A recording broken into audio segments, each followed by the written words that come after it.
Jérémie, chapitre 49, sur les enfants d'Ammon. Ainsi parle l'Éternel. Israël n'a-t-il point de fils, n'a-t-il point d'héritier? Pourquoi Malcolm possède-t-il Gad et son peuple habite-t-il ces villes? C'est pourquoi voici les jours viennent, dit l'Éternel, où je ferai retentir le cri de guerre contre Rabat des enfants d'Ammon. Elle deviendra un monceau de ruines et les villes de son ressort seront consumées par le feu. Alors Israël chassera ceux qu'il avait chassés, dit l'Éternel. Pousse des gémissements, Hesbon, car Haï est ravagé. Poussez des cris, filles de Rabat, revêtez-vous de sacs, lamentez-vous et courez çà et là le long des murailles. Car Malcolm s'en va en captivité avec ses prêtres et avec ses chefs. Pourquoi te glorifies-tu de tes vallées? Ta vallée se fond, fille rebelle, qui te confiait dans tes trésors. Qui viendra contre moi? Voici, je fais venir sur toi la terreur, dit le Seigneur, l'Éternel des armées.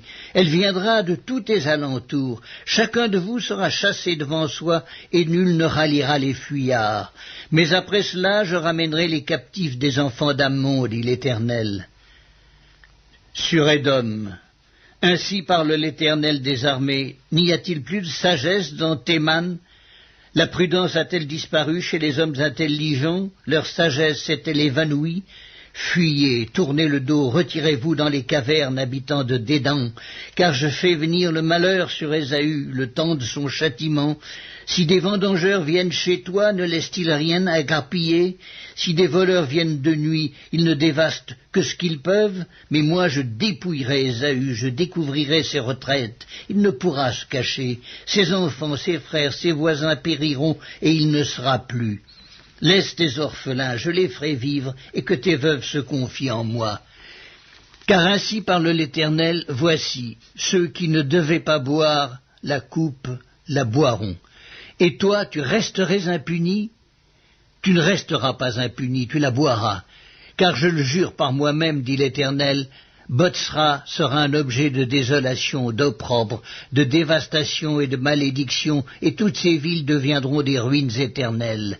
J'ai appris de l'Éternel une nouvelle, et un messager a été envoyé parmi les nations. Assemblez-vous et marchez contre elles, levez-vous pour la guerre. Car voici, je te rendrai petit parmi les nations, méprisé parmi les hommes. Ta présomption, l'orgueil de ton cœur t'a égaré, toi qui habites le creux des rochers et qui occupes le sommet des collines. Quand tu placerais ton nid aussi haut que celui de l'aigle, je t'en précipiterai, dit l'Éternel. Édom sera un objet de désolation. C'est pourquoi écoutez la résolution que l'Éternel a prise contre Édom et les desseins qu'il a conçus contre les habitants de Théman. Certainement, on les traînera comme de faibles brebis, certainement on ravagera leur demeure. Au bruit de leur chute, la terre tremble, leur cri se fait entendre jusqu'à la mer Rouge. Voici, comme l'aigle, il s'avance, il vole, il étend ses ailes sur Botsra, et le cœur des héros d'Édom est en ce moment, en ce jour, comme le cœur d'une femme en travail. Sur Damas, Hamath et Arpad sont confuses, car elles ont appris une mauvaise nouvelle, elles tremblent. C'est une mer en tourmente qui ne peut se calmer. Damas est défaillante, elle se tourne pour fuir, et l'effroi s'empare d'elle. L'angoisse et les douleurs la saisissent comme une femme en travail. Ah, il n'est pas abandonnée, la ville glorieuse, la ville qui fait ma joie. C'est pourquoi ces jeunes gens tomberont dans les rues, et tous ces hommes de guerre périront en ce jour, dit l'Éternel des armées. Je mettrai le feu au mur de Damas, et il dévorera les palais de Ben-Hadad. Sur Kédar et les royaumes de Hatzor que bâtit Nebuchadnezzar, roi de Babylone, ainsi parle l'Éternel. Levez-vous, montez contre Kédar et détruisez les fils de l'Orient. On prendra leurs tentes et leurs troupeaux, on enlèvera leurs pavillons, tous leurs bagages et leurs chameaux, et l'on jettera de toutes parts contre eux des cris d'épouvante. Fuyez, fuyez de toutes vos forces, cherchez à l'écart une demeure, habitants de Hatzor, dit l'Éternel, car Nebuchadnezzar, roi de Babylone, a pris une résolution contre vous, il a conçu un projet contre vous.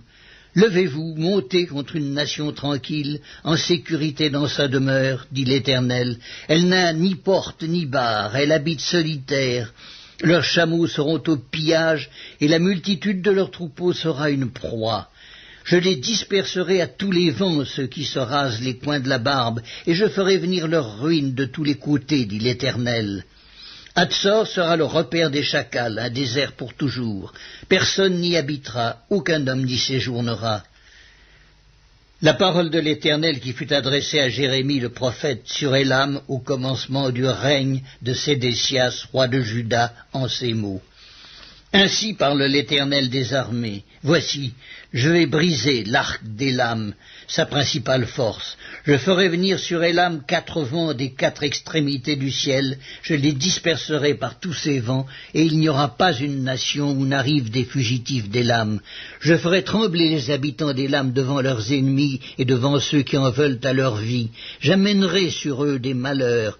Mon ardente colère, dit l'Éternel, et je les poursuivrai par l'épée, jusqu'à ce que je les ai anéantis. Je placerai mon trône dans Élam, et j'en détruirai le roi et les chefs, dit l'Éternel. Mais dans la suite des temps, je ramènerai les captifs d'Élam, dit l'Éternel.